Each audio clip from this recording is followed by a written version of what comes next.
Who would win in a fight, Harry Potter or Percy Jackson? Now this is the second video in the series, and we're going to be reading chapter 2 on the story, and then we're going to analyse it. And if you haven't watched the first video in this series, go and check that out. I'll put a link in the description for that. But yeah, you won't really get this if you haven't watched that, so go and watch that. And yeah, let's get on with it.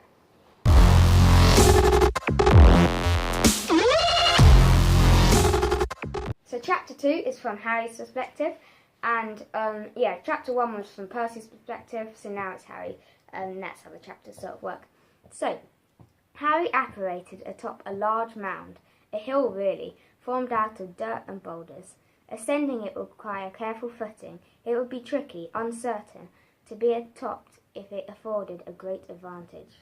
Harry took a deep breath. It had been a while since he'd been put on his toes like that.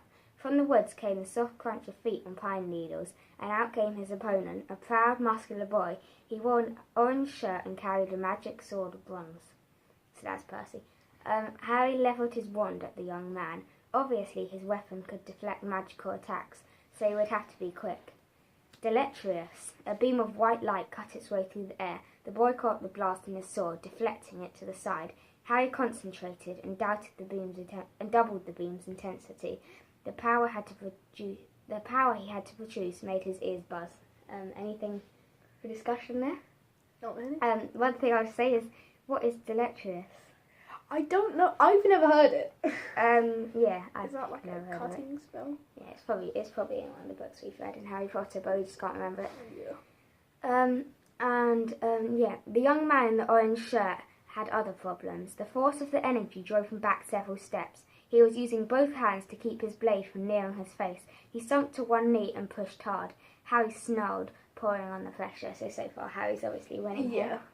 It seems to be how when it goes to each perspective and the character, they seem to be doing better. Win. I guess it because they start from yeah. this perspective and that. And then moving. Harry's enemy then jerked his blade, changing its position and angling the beam's reflection. Before Harry could react, the ground beside him erupted, hurling him to his side. He scrambled to his feet, grasping for his wand. The young man, who was on the move again, nearly at the mound's base. His little hill had been somewhat rearranged by the blast, but beside from a burn on his arm, there was no damage done. Bombarda Maxima, a wave of power rolled through him and out of his wand. This time, a beam didn't shoot up from its tip, but a full explosion. Yeah. So I think in that chapter, it's actually just shorter than the first one. I know.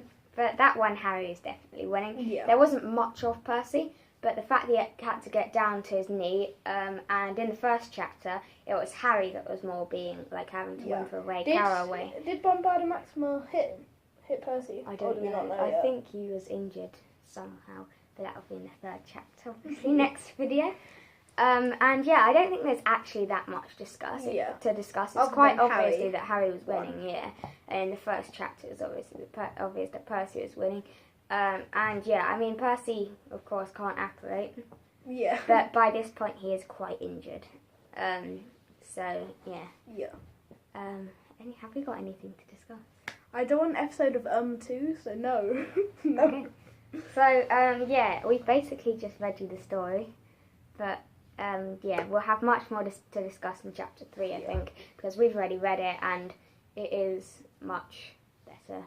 I think it's got more in it. It's got much more to discuss. How many chapters is there? 4, I think. 4. But yeah, thanks for watching and bye.